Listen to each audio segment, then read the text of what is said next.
One of the more difficult tools to grind is a bowl gouge with the swept back sides.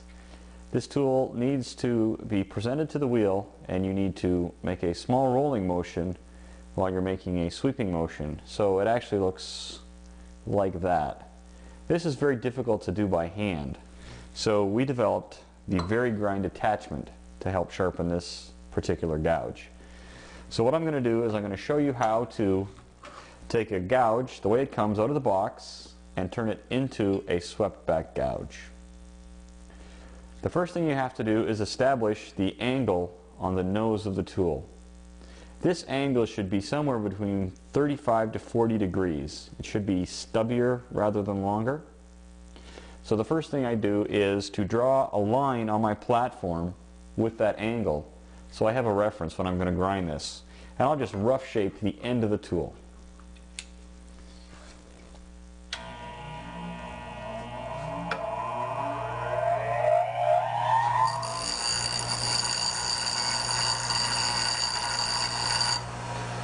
Now I don't want to take a lot of material off of this because the tool will work fine with a very short bevel on the nose, and if I grind a lot off, I'm just taking away my gouge and it's just costing me money for no reason. The next thing I'm going to do with this tool is to grind it back somewhere between 1/2 inch to 5/8 of an inch. In order to make it easier for me to see what I'm doing with the vari grind jig, I'm just going to do that by just taking the tool and pressing it straight into the wheel and grinding back these corners till I get the material ground away.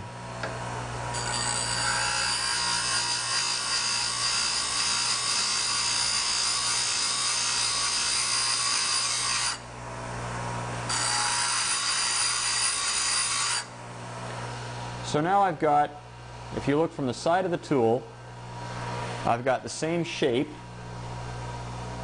and I've got the bevel angle on the nose. All I have to do now is put the tool in the vari grind, set the leg, set the stick out, and basically connect this and grind the sides until it's sharp.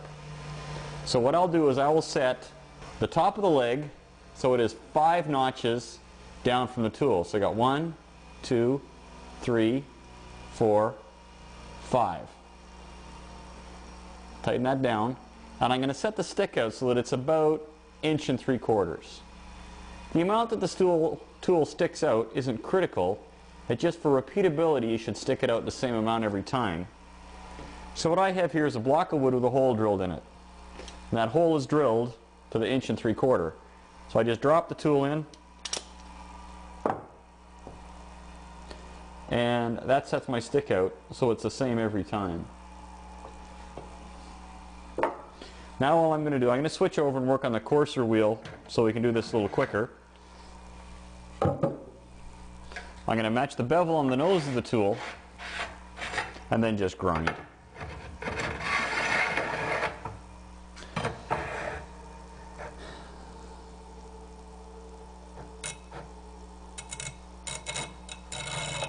That's pretty close there. I'm going to start doing the sides of the tool because that's where the bulk of the material is going to come off. The nose of the tool is actually already done.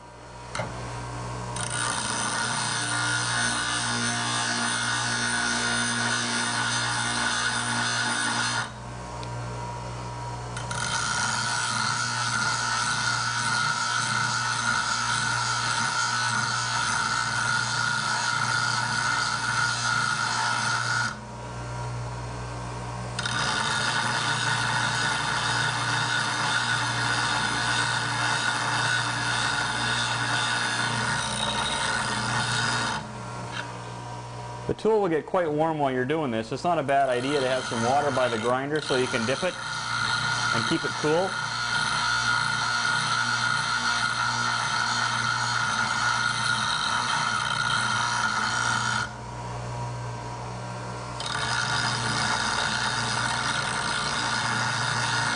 And you can see I'm just removing the material here, creeping up on the shape. As soon as I see the 2 flat spots on the top edge of the tool disappear, I know the tool is going to be sharp and ready to use.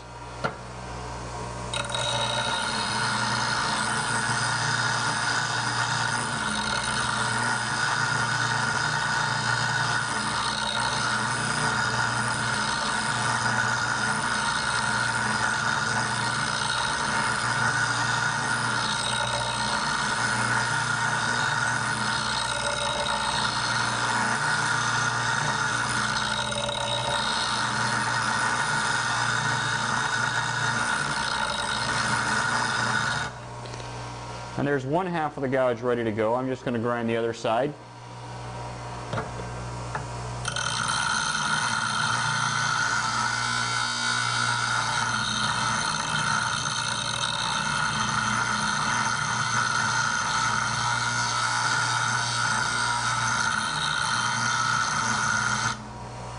It's very important to watch the shape that's developing. The jig doesn't control the shape that you're grinding on the tool. You're in charge of that. What the jig will do is it'll control the relationship between this bevel and the nose bevel, and it'll make sure that you get one constant bevel. You want to make sure you're holding the jig so that you keep the tool pulled into the pocket. So I set one hand down at the bottom, and I use the other hand to control the sweeping.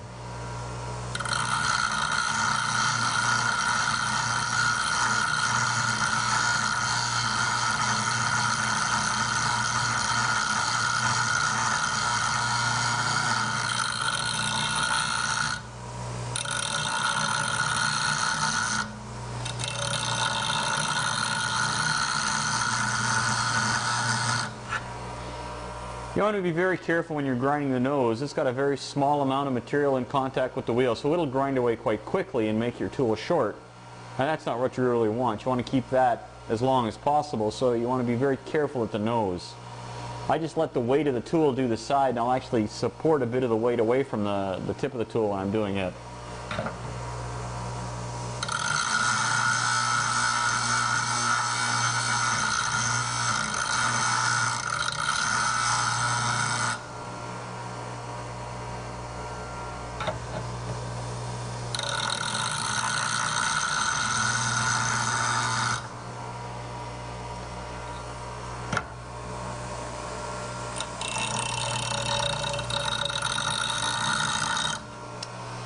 And that's basically a tool ground from scratch into a side ground gouge. Now if you have been grinding your tools and you want to reproduce the grind on them that you've been doing by hand with the vari grind, that's relatively easy to do. You put your tool in the jig, you set your stick out, and again that doesn't matter as long as from now on it's going to be consistent. And I set the leg somewhere. Usually I'll put it in about the middle. Then all I'm going to do is I'm going to set the tool on the wheel, slide this in and out to match that angle. When I have that angle found, I'm going to clamp this down and I'm going to bring the nose around. Well, the nose probably won't line up, so then I'll adjust that to set the nose angle. That'll set the side angle out a little bit. So I'll go back to the side. I'll make a small motion here. Usually it's not a very big adjustment you have to make. And then I'll go back to the nose and then adjust that again. Usually in 2 repeats you can get the tool so that it's very close to the way you were grinding it. Okay, now that the grinder's stopped, I'll set the angle on the side. I'll set the angle on the nose. This one was pretty close, just lucky. So that's pretty good. I'll touch the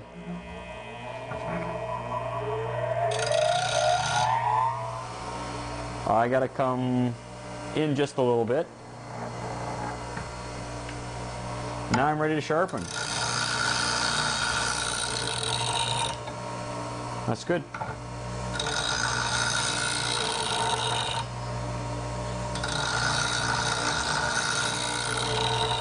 Whenever I set this tool on the wheel, I always set the side of the tool on the wheel first, never the tip, because you can drop the tip onto the wheel and take a lot of material off there quickly. The side of the tool is a lot more resistant to grinding because there's a lot more surface area there, so it's always on side to center. Keep an eye on the shape that you're getting.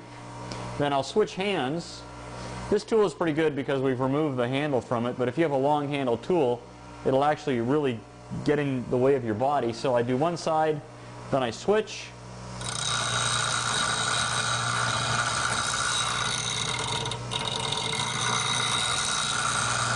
And do the other side. And that's basically all there is to doing one of these gouges. Again, the trick is make sure that you watch the shape that's developing. Some gouges are a lot easier to grind than others. A gouge that has a V-shaped flute is much easier to sharpen than it has a tool that has a U-shaped flute. So you might want to start out, if you have to think about doing one or two different gouges, maybe you should start out with one of the V-shaped flute first. The other tool that you can do with this jig is a fingernail grind on a shallow fluted spindle gouge. This tool should have an angle of about 50 degrees. So this time the bevel is going to be longer rather than stubbier. And the leg is going to get set in the up position. I'll set the top of the leg so that it's even with the top notch on the jig.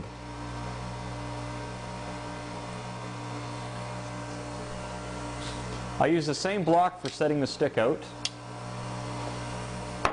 So it goes in there.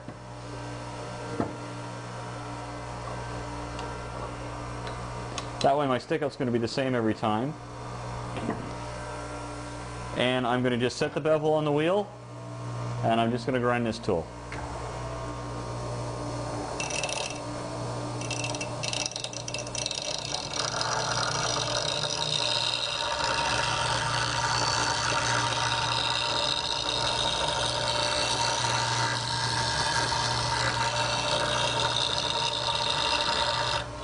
And there's that tool done. When it comes time to regrind the tool, if you don't move the jig, you don't move the leg, you set the tool back into the block, you'll come up with the same grind very quickly. Again, it's important to keep an eye on the shape that you're getting. A lot of people will tell me that when they grind these tools they get too pointy. And I always say to them, well, if the tool's too pointy, just grind the tip away. So I'll just set the tool on the wheel.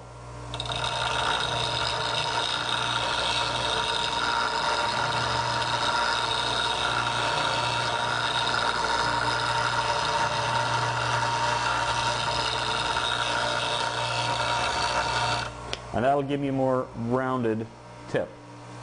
And that basically covers the use of the vari grind jig.